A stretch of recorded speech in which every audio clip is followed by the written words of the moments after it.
Well, this is where it all starts. You're looking for your tomatoes, you have to go to your local market. We're looking for tomatoes. Of course, your onions and your garlic. Typical setup for the burners with the propane tanks. And of course, safety is the most important part. You should always have at least a distance of between 3 and 5 feet.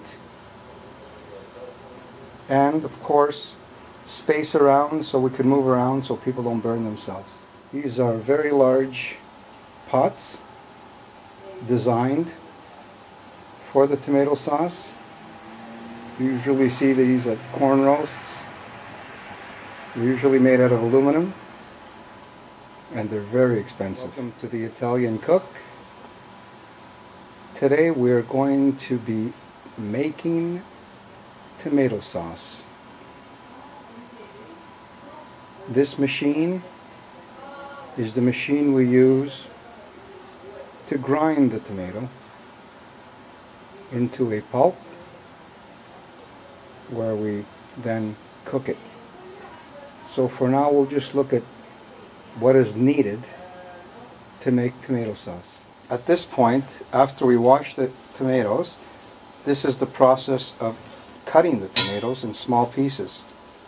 This way, as you will see in the next step, when we start cooking the tomatoes, it'll be easier for them to get a little more softer so that we can pass it through the machine. And the labor is up. Teamwork. It's all teamwork. That's what it is. Or else this whole family tradition is a beautiful thing. Gives us an opportunity to talk and discuss life, family, and we cook and make a beautiful sauce at the same time. Yep.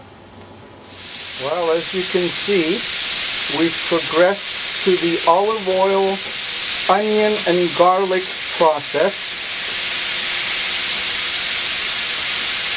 You're probably asking at what, how much you have to cook them. How much do you have to cook them, Elena? Until they're soft.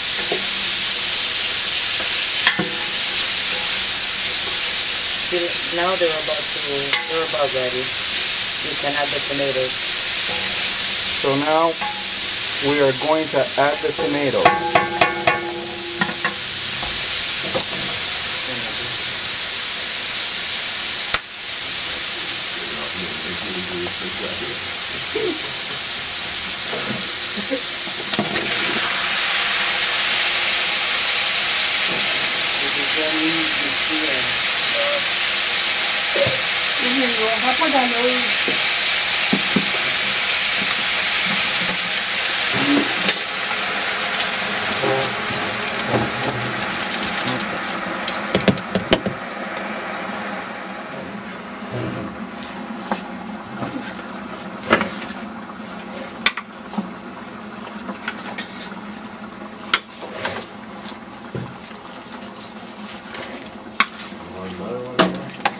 Wait till they're soften a little bit and then you can mix them.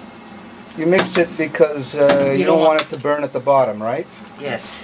And you don't want to burn the onions at the bottom. Oh, so you're trying to bring everything up at the same time.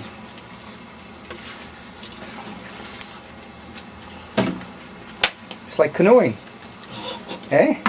Yeah. Better have strong arms. Got to be a real strong Sicilian woman to do that, let me tell you. Yeah. Mm-hmm. All you men out there wonder about Sicilian women. They're very strong.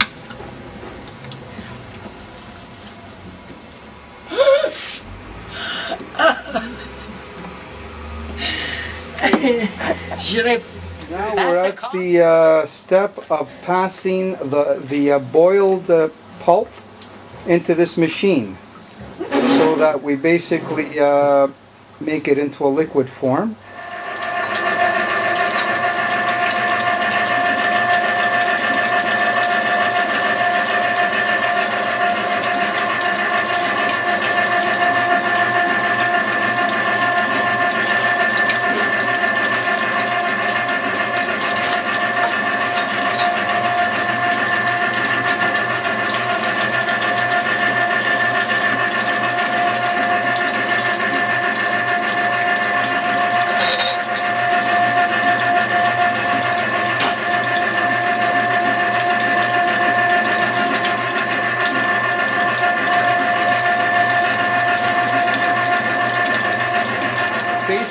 we're going to add the salt. How much salt are you putting? It's a look. A look means by the eye, but I've counted 3 palms of salt. There's approximately 65 liters of sauce in there, so make your own calculations. So 3 handfuls of salt for 60 liters of sauce. What did you say? You taste later and adjust your salt accordingly. Very good. Now what's next? What's coming next? Now we'll put some oregano. Oregano. Does it specifically have to be fresh, or you're using dry, right? Dry. Okay, hold on now. 1 palm? About 2. 2 palm? 2 palm to 60 liters of sauce. 2 palm. Very good. What's next? Some garlic powder. Garlic powder. Even though you put fresh garlic, why would you put garlic powder 1 palm? It's a personal taste. If you like it, you put it. If not... 2 palms. So 2 palms, oh my God, lots of garlic in that sauce, eh? So 60 liters of sauce, 2 palms of garlic. Anything else? Yes. Black pepper. Black pepper. Freshly grounded black pepper. 1 palm. 2 palm for 60 liters of sauce. Unbelievable. This is unbelievable. Anything else? And I put some dry basil. Dry basil's coming. 1 palm. 2 palm. Unbelievable. 60 liters of sauce. Oh, something special is coming. Oh. This is from the garden, fresh from the garden. Later. No, I'm gonna... You're basically spreading it around, as I can see. Stir it. Stirring it.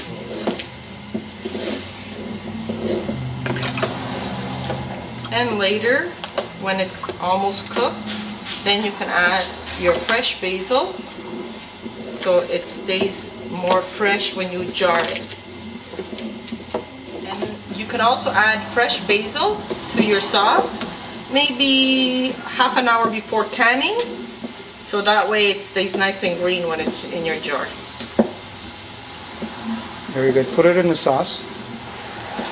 Yeah, you can put it in the sauce. Beautiful. Excellent. Usually you can put, what, 30 or 40 leaves? Approximately. Okay, great.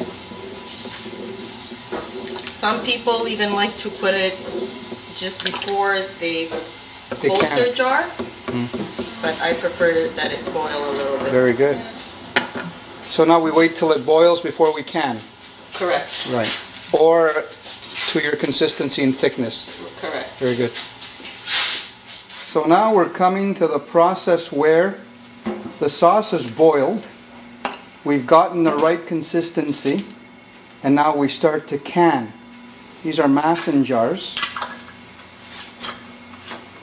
As soon as you tighten the mason jar, what happens is when the sauce cools, it sort of like compresses and it stays fresh for a couple of years without refrigeration. This process over here is where we put the cans under blankets, so this way it'll cool very, very slowly. This is also to so that the sauce doesn't go bad.